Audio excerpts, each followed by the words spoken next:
Hey, I've got my black cat here on Friday the 13th. This is the day before the Ring of Fire solar eclipse. So we're going to talk a little bit about that today, but also we're going to talk about how this is just like, what is this a transition point to? I said the last few videos that this is a transition point time, but what is this? What are we transitioning to? What's on the other side of that? Or what are the potentials and the certainties, right? Ouch, cat, your claw. He likes to hug me with all his claws. So I hope that you all are doing well. Thank you for joining me again. It's so awesome to see your comments. So please leave comments. I love it. I love to read them and just feel connected to you. And it feels good to be back doing some videos. So, okay, let's get into it. So we are on the cusp. You know, we've already been in the eclipse window. This is an eclipse in Libra, right? A new moon in Libra, sun in Libra. So the Libra energy. Now, if you know anything about astrology, we've gone through the whole bottom of the chart. By the time we get to Libra, now we're actually starting the ascension process up to the upper part of the chart. So Libra is the relationships that we have, but especially the relationship with ourselves. In fact, the whole chart is introspective, you know, if you look at it that way. So in the first 6 houses, if you will, before Libra, and this is important because we're eclipsing Libra, like we're going through a whole cycle at one time in just a short few hours. Hey, baby. So, you know, I'm not speaking as an astrologer. I do read charts for people, so I do follow this stuff, and I do love to listen to it and stay informed, but I'm going to tie it back to my specialty, which is Kundalini experience and the planetary awakening that we are in. So as we go through this year, you know, every year is taking us on a cycle through the seasons, through the different energies of the zodiac, and this sort of like rise and fall of energies in our life, you know, various moon cycles and so forth. So, I mean, this is just our connection to planet Earth, and this is how she moves, and this is the groove that we're in with her. And so if we want to like understand better the cycles that come, it's good to look at the cycles that have been, and how things sort of work, right? So to get to the Libra energy, sorry, I'm getting like giant hairballs off my lap. To get to the Libra energy, we've gone through this previous 6 houses of inner work, you know, like identity. We've looked at our values and how we're making money. And sometimes we do this quickly again and again, but how we're communicating with people, what our home life is looking like, what are we channeling our creativity into, or what are our children up to? In the 5th house and 6th house is our health and our routines, right? Our work, like our routine work, our regular jobs sort of thing. So then we get into Libra energy, and now we get into, if you think of it in terms of Kundalini, we've been visiting all the centers. So in the previous 6 houses, we've been visiting all the life force centers, 6 different chakras, if you will, all the way up to here. So we visited our root in Aries. We visited the 2nd chakra of values and all that, and sensuality in the 2nd house, in the 2nd chakra, and you can look at it moving up through. So now we're starting to get into the divine union energy. We're getting into the relationship and partnership and the way this energy can actually merge together and go into the unity field, which are going to be our upper chakras, and that we get to explore and experience, interestingly enough, at least in the northern hemisphere, as we go into the winter and the death season, if you will. And I'll touch on that a little bit more because that's what's coming up. But So we get this opportunity right now, and I think this is really important, especially with world events that are going on, and this like option that you're getting to pick a side, or who's right or who's wrong, right? So interestingly enough, as we get into this relationship and merging the energies, we have to value, in order to make that divine union in the Kundalini, we have to value the opposites. So we have to bring our Ida Nadi and our Pingala Nadi together, and send the energy, instead of like this, through duality, through the Sushumna channel in the spine. We have to bring unity to our inner system. So that can only happen here. That can only happen in consciousness, with awareness. Tantra is all about using the power of the mind to direct things and forces, and your own thoughts, and your power of your thoughts, power of your visualization. So here we are, and we are reaching this like culminating point of, can you look at the world and can you see the value? Now let's start introspectively with all the things that have happened to you. Can you find value in your positive traits and your negative traits? Can you find how they make you up as a whole person? And you can't actually just strip out the negative stuff. It's going to show up somewhere else. You are a combination of both energies. That's what this training is all about. Kundalini life force management is teaching you how to be a whole person in a world that taught you how to be a half person, and to like resist the other half of your life.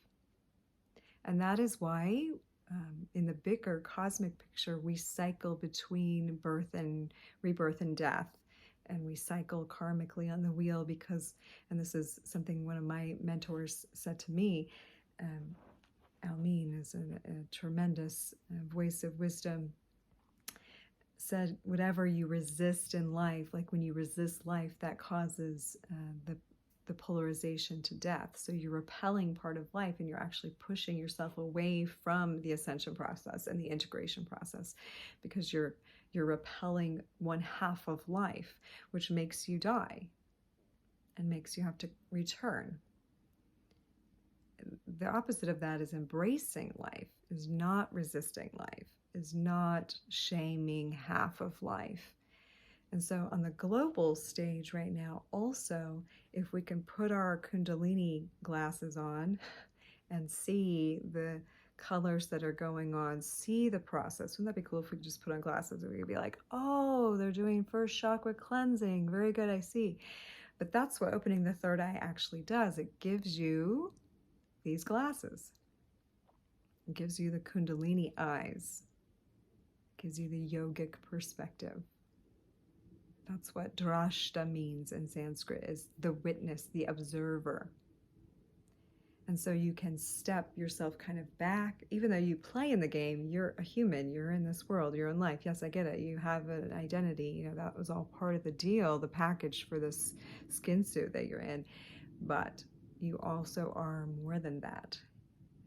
And you are like multiple fields of awareness, hyper focused on this one physicality. But when you start to understand life through the eyes of, this is the awakening, this is the spiritual awakening, this is maturation of planet Earth, this is the evolutionary process of humanity and all species, that it goes from unaware to aware, and there are layers, and there are stages, and it's actually like part of the laws of the universe in certain sectors.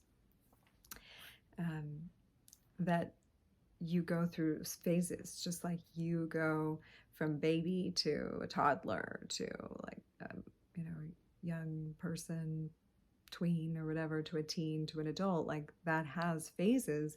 Well, it doesn't stop there.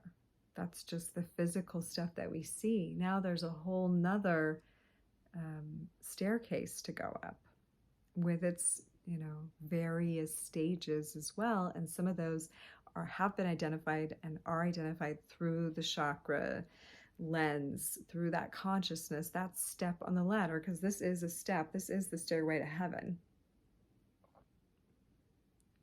So you start at the root with your physicality and you begin to move. So there's an opportunity for everyone, for the planet, for you listening, to be at a third eye awakening, alchemical moment in your reality, in the bigger reality, where this eclipse affords us a gateway, a portal, a stargate, to step through and find a unity field there. Not everybody's going to do this. Excuse me, I am really needing some food.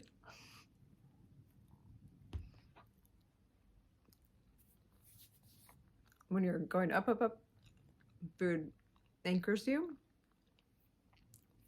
And the goal right now is to be embodied and aware, to be integrated with your animal nature and your divine nature. It's not to shirk the lower and just go upper. It's to be integrated, fully, whole, complete. So here we are in Libra. Here comes this eclipse. And now we have this happening in the Middle East, right? This warring energy, this, which you know is preceded by some kind of diplomacy on some level, whether or not you want to see it, because we got all kinds of hidden things going on too. And again, like, I'll reference astrology because it makes sense. You know, Pluto in Capricorn retrograde and now going direct. Pluto in Capricorn. Capricorn is the devil, structures, organization, time, you know, like the time matrix that we're in. So we're going through a big transformation of all those things. We're going through a change point. And after the 7th house in astrology is the 8th house, the ascension continues from this ability to meet, you know, have divine union, to either you did it, you merged and you became a whole person, and now you go to the 8th house of mysteries and you integrate your own inner devil, if you will, like you integrate your dark nature so that you open a portal to the mysteries. The 8th house is a mysterious house. It is what a lot call taboo things. It is the occult. It is the mystical. So the Kundalini experience is taking you through this. Don't think that the astro chart isn't intricately tied to the Kundalini awakening experience, because it's coded there very deeply. So we have this opportunity to merge and to see the world and experiences and see, like, okay, part of this is ancestral stuff. It's that second chakra, dark night of the soul. And I should do a whole video about this dark night of the whole, so dark night of the soul stuff. Comment below if you think that's a good idea. But dark night of the soul is when the Kundalini's at second chakra awareness, and it's pushing through ancestral traumas and it's surfacing them, right? Stuff in the lineage, stuff in the DNA. Because if you think about it from an ascension perspective or an evolutionary perspective of returning to your divine awareness in this body, you kind of got to go untangle the DNA cords and like get the knots out so that like pure energy can flow through those channels. And then you are a continuation of the ancestral stream. That's in the runes, that's Otella. When you get to the end of the line, you turn around and you like are the entangler and the bringing through of that. So a new fourth rock, a new, you know, round, a new cycle can begin. In the beginning, of course, is the manifestation again. With Fehu, it's a physical reality, and we're talking Nordic runes for a moment, but there's a similarity in all the different traditions, storyline. We can see it in astrology, we can see it in the life force energy of yoga, we can see it in the runes, we can see it in the I Ching, we can see the patterns of energy and how they move.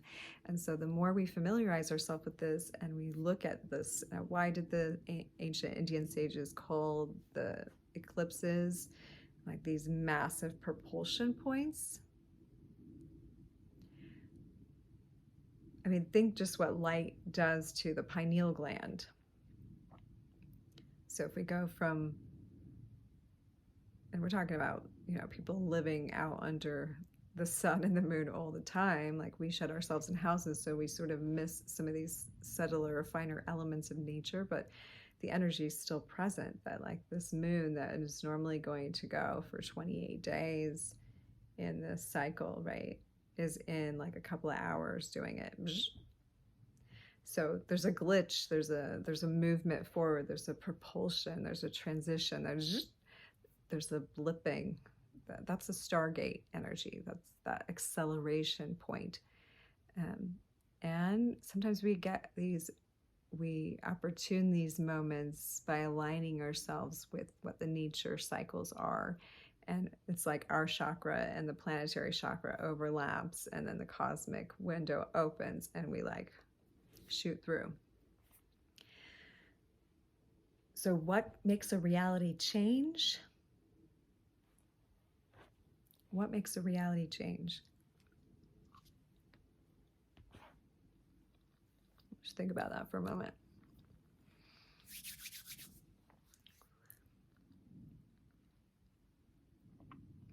Have you ever heard the saying, like, the most aware leads the way? The highest vibration changes all the other vibrations. Like, the happiest kid in the room can like change the whole scene. You can have a room that's kind of somber, and then a really like vibrant person comes in and the energy just kind of lifts. There's a lot of metaphors for it. I always say the most conscious are the control room of the universe, because truly as within, so without. So you can use that as just a gauge where you're noticing what's without and being like, oh, where is that in me? That's doing the inner shadow work. But then you can do it in the reverse and say, I'm going to create a template in myself that I want to then see reflected in the world. And this is the real work we can do right now. And that doesn't mean you go and change a bunch of stuff about yourself. That means you go and take inventory and stop worrying with yourself. Decide that you can be a really nice person and a bitch sometimes. Like, those two things can coexist. Like, you can have a good schedule that you get on, and you can have mess up days too. Like, that's okay. You can be in shape sometimes and be out of shape other times, and that's an okay, beautiful, good representation of a whole, complete human experiencing the totality of all you can. So when that mind, the sixth chakra that also rules the mind and the intellect, can stop fighting with itself, this is where we talk down to ourselves and tell ourselves that we messed up again, so we're not worth it, or life will be better if we can just stop doing this, or if I can just get myself out of this situation, then everything will be great. Like, those conversations are the inner battles. You have the Middle East in your mind all the time, like at war. And so we already have outpictured our inner state onto the world, and that's what we see, and we sometimes want to complain about, but we're co-creating. And of course, there's a lot of us co-creating. There's a big number. Sorry, my eye has a little itch or something. So to turn the story around, to turn the ship around, now we come in, and this is why like meditation is such a big deal right now, even though it's always been a big deal. But I think a lot more people are recognizing the power of stilling the space and finding acceptance. And that's merging opposites. That's taking your positive and negative polarities in self and saying, I need all of me. I don't just need to take inhale breaths. I also need exhale breaths. I can't just hold my eyes open all the time and never blink. Like, I gotta blink. I need sympathetic and parasympathetic nervous systems both. I need my heart to pump in both directions. I need the ability to consume and to eliminate. I can't stop one of those things. I need day and I need night. We need them. It's part of the construct. And the construct breaks the more we resist one part, because we actually break it down. We're that powerful. We can say no to something a really long time and break it. We break horses. We train individuals and organizations and military to behave a certain way on cue. Like, you can say no to a half, but to be a whole, autonomous, sovereign, powerful human, you must have access to all parts of you. So you can't be warring with a part of you. You have to know its place. That's part of also the Saturnian energy. And interestingly enough, Saturn is at a stopping point right now. So this pause of this energy is like, stop and look around at the structure of you. Stop and look at, and this is also when Kundalini like kind of does a pause in your system, and you might feel like nothing's happening, or you feel a dullness that before you felt vibrant. It's like the stop, the pause. It's like the hangman in the tarot. Sometimes you just have to be still and like assess and feel into and take note of, how do I feel about myself? Like, what do I say to myself? When's the last time I recognized those things as being positive things, And just take a personal inventory. And I invite you in this energy to take an inventory, maybe even draw a chart of yourself and give it the polarities, give it like, the full spectrum of you. Yes, you can write like, oh, I like to spend time with family. I like, what we value and everything. You could pie it up this way, but you also give room to your vices and to the sometimes voice that would like to be lazy. And how much time do you give? Is it a balanced wheel? Is something overly expressed? As we move into a divine human expression, less and less emphasis comes on picking apart and taking things out, or midgetating or hiding things, and more comes with the embrace of the fullness. If you think of like characters like in Greek mythology of the gods and goddesses, they all have like their negative aspects too. Like Zeus is all powerful and glorious and good looking and uses lightning, and he also like fucks all the maidens, like even though he has a wife of Hera and she's just like whatever, and she's also a queen and powerful, but knows how to maintain balance and a certain energy around that, right? Without letting it degrade her sense of self. You have to sort of like weigh out all of the parts of self. And I'm not saying those are the qualities you need to keep or whatever.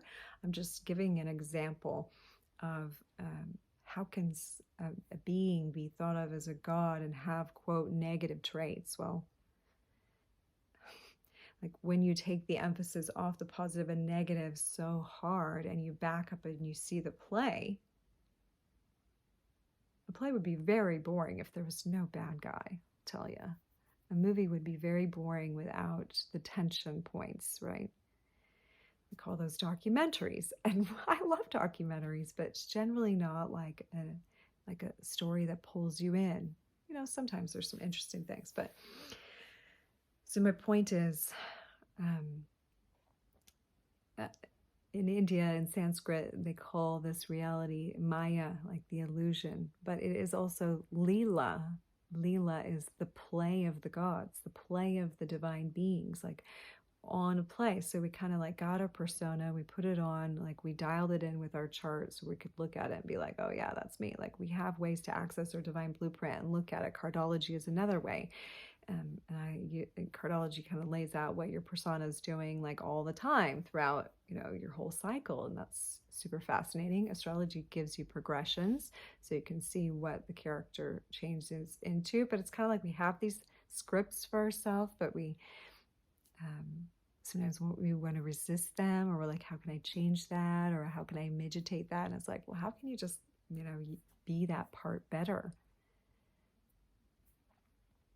Like if you were like the best version of that part, like we don't love you.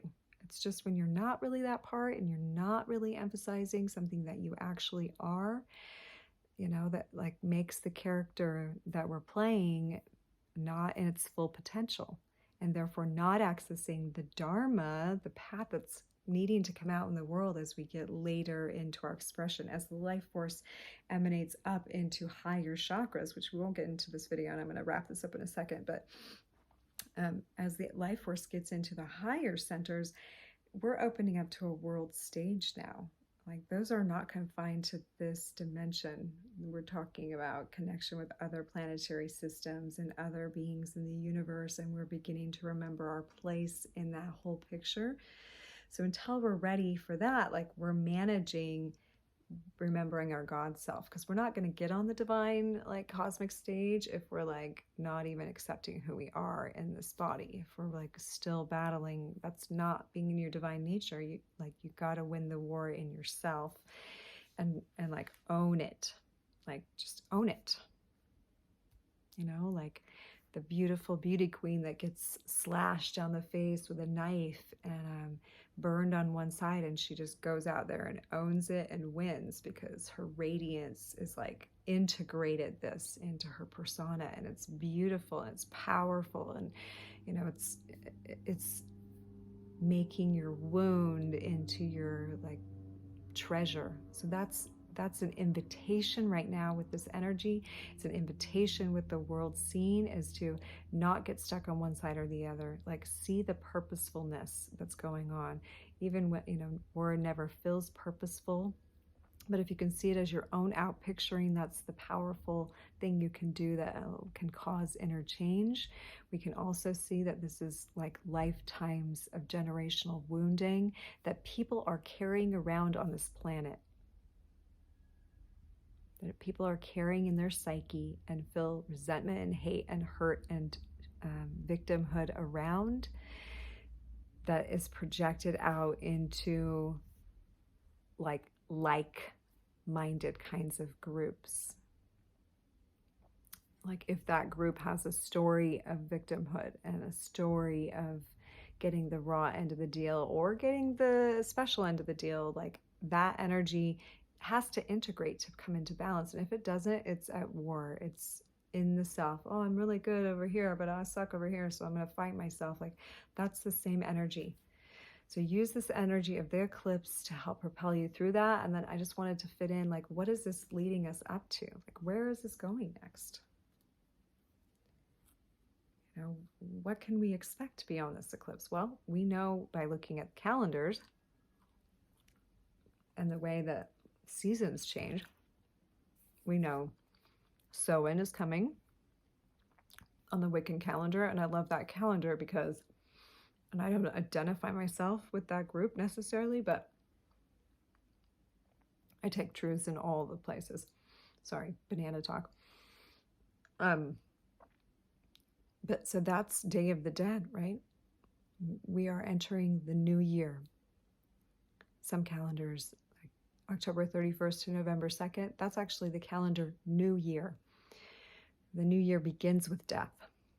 It begins with an acknowledgement of the other side and of that energy. And its job is to honor the death process, because anything we honor is going to bear, great fruit in the future. It's a positive karmic action to have honor.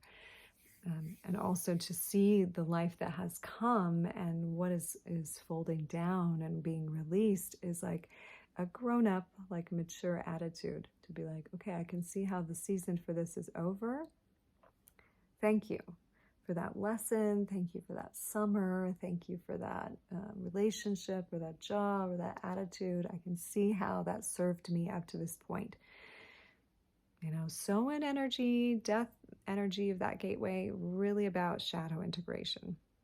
So if you don't do it in the eclipse and you don't get the propulsion, here's your opportunity. We're going right into the seasons of the dark, right? Unless you're in the southern hemisphere, you're on the flip side. But since I'm here and I'm the winter solstice up here, this is also leading us toward the winter solstice, or the solstice if you're in the southern hemisphere. But that next portal. So for the northern hemisphere, that is the darkest night. That is the shadow you. You're walking from this eclipse into the darkness, into the void. And all the stuff that doesn't matter anymore is meant to shed during that time. So you're shedding in at that darkest, longest night. And this is the reverse for you if you're in the southern hemisphere, but you do this on June 21st. But here, December 21st, the longest night, you're preparing for the light to return. You're preparing for the aha again. You're preparing for the new birthing. But you're internal, you're inside yourself. You've gone through this shift. And before we can come out into the day and see what the shift really is, there's an incubation period, right? So yes, this is a transition point, but you don't just go out, like the baby's not born and then just like in the world, like giving speeches. Like the baby has to like go through an incubation and prepare themselves for that entry into the world. It has to kind of go through that quiet, place. And so we're transitioning into, and I will speak for a moment, if you are in the southern hemisphere, you're transitioning right into an expression. You're transitioning right into the preparation for this new thing to come out. But in the northern hemisphere, if you think the world is round, but we're talking like this because we're obviously in different realities slightly. You're preparing for this new cycle, but it's still a ways off yet. Like you get the information, you get the sight, and now you're going to actually take it and work with it, and you're going to nourish it like you would a seed that you're planting. You're not expecting it to be grown right away, but through the winter you are giving it affirmations, you are giving it a crystal grid, you are aligning with it, and you are continuing to know that thing. So you might get some really strong insights over this weekend, some prophetic, visionary style, maybe in your dreams even, as to what's coming. If not, I would suggest readings are great to get during eclipse times, because it's like, what is this energy doing? I love to use the I Ching and see what the energy is doing for you, because yes, we're in a collective ascension, but we are all individual and we're on our own timeline, and we're ascending in the lifetime stack that we are in. So it's going to look different for everybody. So if you like to tune into that, I love to tune into that with you. You can reach out via email, stasiabliss@gmail.com, or go to my website, blissinthehouse.com, and you can find a link to get a reading there. Readings are always done by donation. I can do them over an app or over Zoom, and yeah, you can pay via many different payment methods. So if that interests you, I am scheduling eclipse readings through, this weekend's pretty full already, but you can still get some in on Sunday just after. And remember, the eclipse energy is like moving on into the next part of your reality. So anytime next week after you've already been through it is a really good time to get a reading and kind of assess in what's going on. Readings, I also look at what your life force is doing. So what is your Kundalini doing? How can it be best supported? What practices can you do based on what we're seeing here that will support you in this energy? So thank you so much for joining me on this little series. Tomorrow morning at 9:30 Mountain, 8:30 Pacific. That's 11:30 Eastern. I am going to do a live Zoom webinar pre-eclipse, so that link will be down below. It's also in a post, probably the last video I did, but for sure I think it's in a post that I just put out on Facebook and Instagram, so you can find it there. And I hope you'll jump on for a little pre-eclipse ceremony and tune in, and yeah, have a beautiful, beautiful night. Much love.